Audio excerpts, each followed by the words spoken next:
5 juillet 2021, le conseil de ville de la municipalité d'Ayers Cliff s'est réuni. Nous avons pour nous en parler le maire, M. Vincent Gérin. M. Gérin, bonjour. Bonjour, M. Perrin. Alors, M. Gérin, encore une fois, ce mois-ci, le Ripple Cove, le dossier de l'agrandissement du Ripple Cove, évidemment, est là. Il est important. On va parler avec vous du suivi du rapport XP. Mais avant d'en arriver au suivi du rapport comme tel, voyons voir, il y avait une résolution dans le conseil de ville comme tel, là.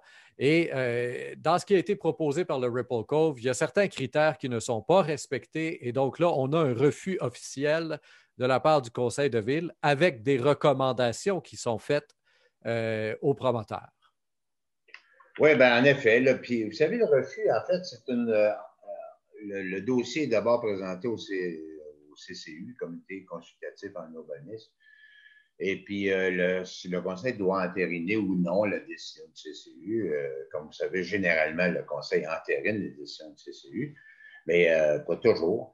Mais alors, cette fois-ci, on a décidé de l'entériner, puis ça ne met pas fin à tout, là. Ça fait juste, en fait, renvoyer le demandeur de permis, selon les demandes qu'il a déposées, à refaire ses devoirs et à rencontrer de nouveau l'inspecteur pour que,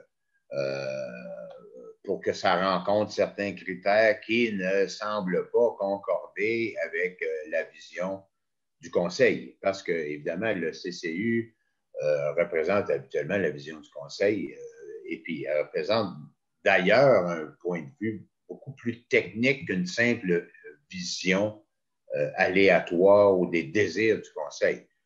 Et dans tout ça, on a le stationnement, entre autres, qui revient souvent aussi dans les questions là, des résidents. Et là, c'est ce qui est recommandé là, par le conseil, c'est ce qui est demandé par le conseil. Ça prend des précisions au niveau du nombre de stationnements qu'on va avoir, non seulement en fonction des visiteurs, mais aussi en vue d'un nombre plus grand d'employés. Là.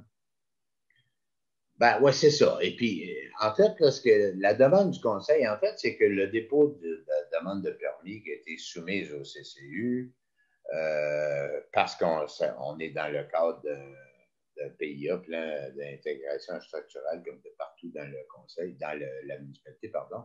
Alors, il y a certains points qui ne sont pas assez précis. Le CCU en fait mention et le conseil adhère à ça. Alors, en fait, c'est souvent des précisions qui sont demandées et puis qui peuvent aussi découler d'un refus ultérieur ou de demande de modification en vue de l'émission d'un permis. Ça ne veut pas dire que tout est terminé. Alors, je ne veux pas prendre position pour le promoteur ou prendre position pour des gens qui s'opposent au projet, parce qu'il y en a beaucoup qui s'opposent au projet, mais il n'y a pas que des gens qui s'opposent au projet, bien entendu. Alors, c'est une première étape, et puis là, ben, le promoteur a fait ses devoirs sur les points qui sont mentionnés à l'ordre du jour.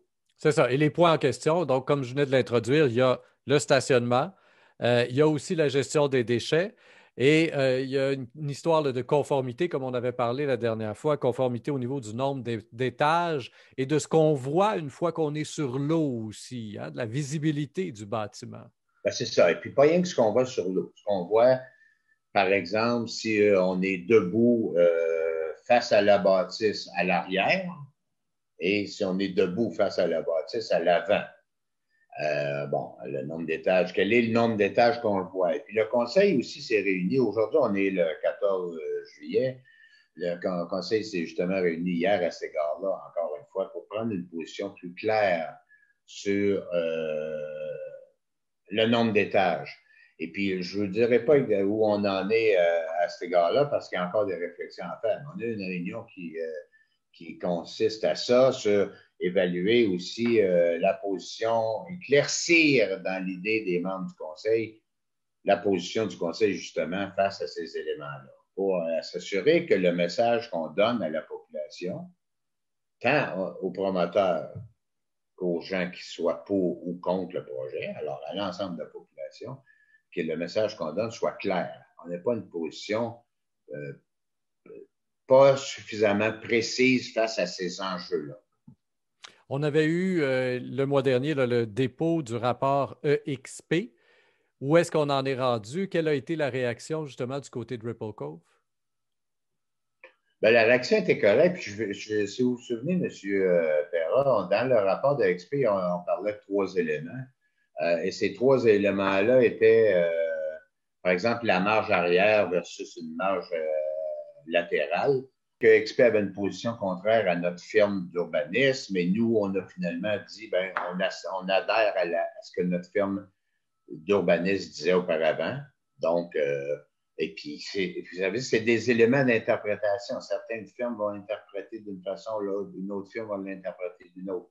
Mais en tout cas, on est très à l'aise de l'interpréter comme la SCI nous disait. Donc, ça va à l'encontre du rapport de ce que EXP dit. Mais ce n'est pas faux quand même. Et puis, il y avait un autre élément aussi qui était le nombre d'étages. Aussi, là, on a une position pour laquelle on était confortable lors de l'émission des permis à ce que SC nous avait donné comme information et la décision qu'on avait prise à cet égard-là. Donc, encore là, ça allait à l'encontre de ce que EXP nous dit. Et puis, la dernière chose, ben, puis l'élément nouveau dont il a été question lors de la dernière réunion publique, c'est que EXP ont produit, sont aperçus, en collaboration avec la municipalité, qu'ils avaient fait une erreur quant à la hauteur du bâtiment. Et ils nous ont soumis un addendum qu'on a déposé, en plus du document qui avait été déposé lors de la réunion précédente, c'est-à-dire celle de juin. Alors, en juillet, on a ajouté l'addenda de EXP qui disait qu'ils avaient eu une erreur. Ils avaient fait Erreur à la hausse, à la baisse?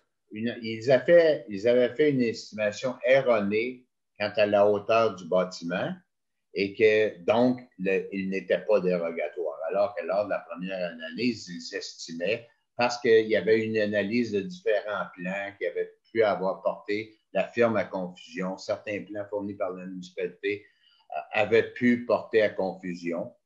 Mais la réalité des faits sur le terrain maintenant, c'est que le bâtiment en question n'est pas dérogatoire quant à la hauteur. Alors ça, c'est un complément d'information qui était ajouté à la réunion de juillet quand on parle du rapport de EXP.